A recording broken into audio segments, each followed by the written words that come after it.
Shank's back in the house. Got a little bit of time again before I hit the gym. But, yeah, fiddle the feet, scratch the face, do all that shit. I even get those comments. I'm just going to be who I am, man. I pick my nose, I fidget, pick my ass, fucking chew my nails, right?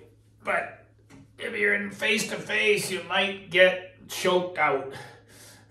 Yeah. So, don't mind me. I'm just feeling a little bit jacked today. Got some new toys here that have fit in, and they've done what I was looking for. So that'll be coming down the line here. But anyhow, let's talk about some of the pet peeves of audio. Like there's so many of them. It doesn't get discussed. Like when you got a lot of gear and you make a change, there's so many things that can become a real pain in the ass. One of them is space, right? Everyone has a different size rack, and there's components of all different depths and widths, and you know, I just hate the amps that are 18 inches deep. I just feel I don't understand the purpose of it. Or 20 inches deep, 22-inch deep amplifiers. I've had them, and I don't understand the logic of the design. I mean, space comes at a premium, and that's just it's too big, right? So what ends up happening is you got a certain rack, and you really want this component. You found it, and then you realize, oh shit, I better go look at the specs.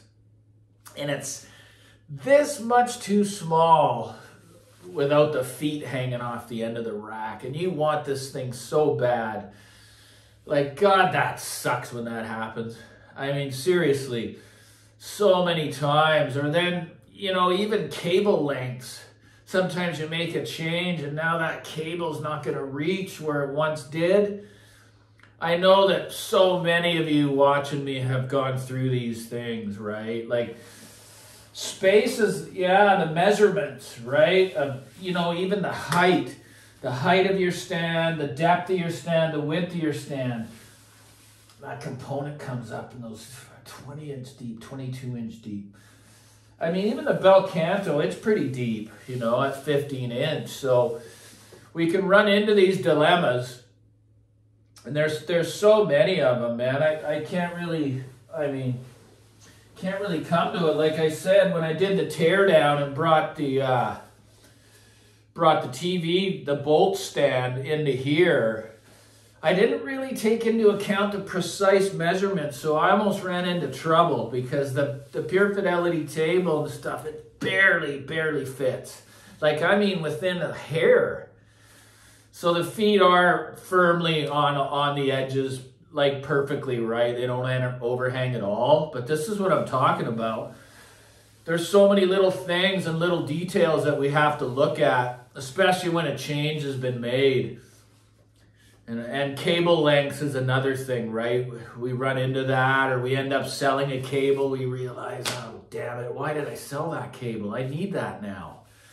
But again, you don't want to start accumulating a whole bunch of stuff either.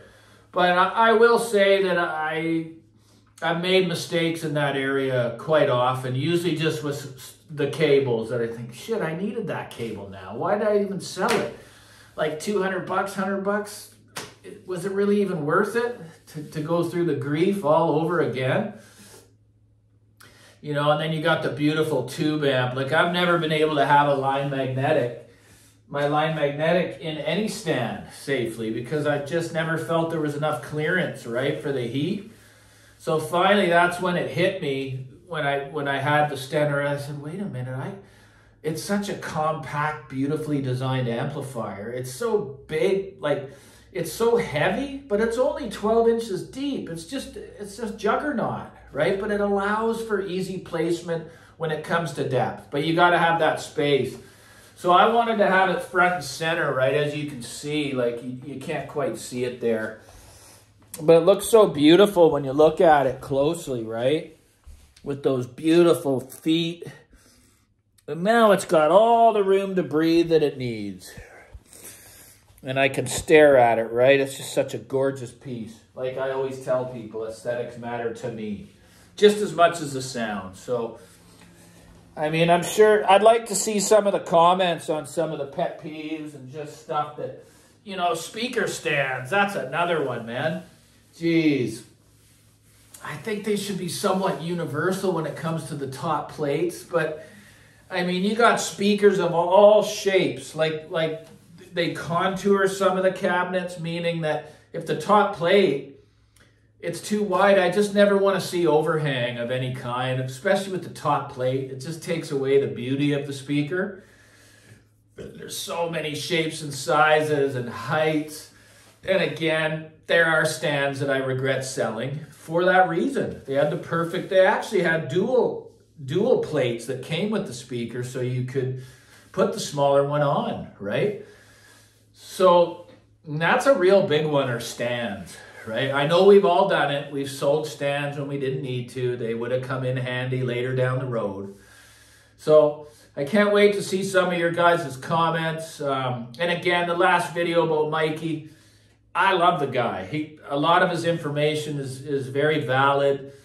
He's very knowledgeable. It was not an attack on him. I should have realized that, like most forums, people are going to come in and start to attack the individual. Well, hey, Mike, it ain't me. I don't think of you badly in any way. It was just probably a stupid video to make. But sometimes when I just gotta speak out sometimes on certain opinions that I have. And I'm open to hearing it from other people. If people want to make videos about me, go ahead. I know that I'm a good person and I'm not out to hurt anyone or bash anybody. There, I'm touching my feet again. As long as I don't stick my hands in my mouth, I'm okay, right? But yeah, no hard feelings, bro. You got a lot of knowledge. I do too, though, regardless of what people want to think. I've been doing this for a long time. I'm not a dealer, but I understand a lot about hi-fi.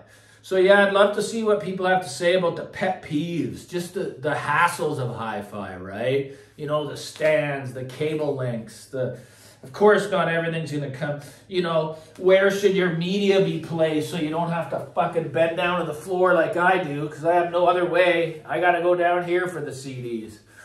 You know, and then I got the vinyl. It's just, it never ends, guys. You know, where things are placed. I want my CD player up at least at the waist level, so it's just easy to load and unload, right? Too bad my CDs weren't all up here too, but then the vinyl would have to go down. That would become a pain.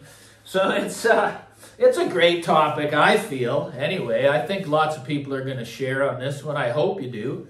But you guys, I love you all. Like and subscribe. I'm going to keep doing this. I got a really interesting video. You know, the tour's coming up, the completed reference system tour. Took a while to finally put it back together again after doing the huge downsize. Still way up in the funds-wise, but, you know, now the Line Magnetic is happy and everything's working cohesively in the room. So yeah, like and subscribe. And if you feel so, you know, inclined, you can always send the shrink a tip down there by the text bar. Super thanks. Thanks so much. Cheers.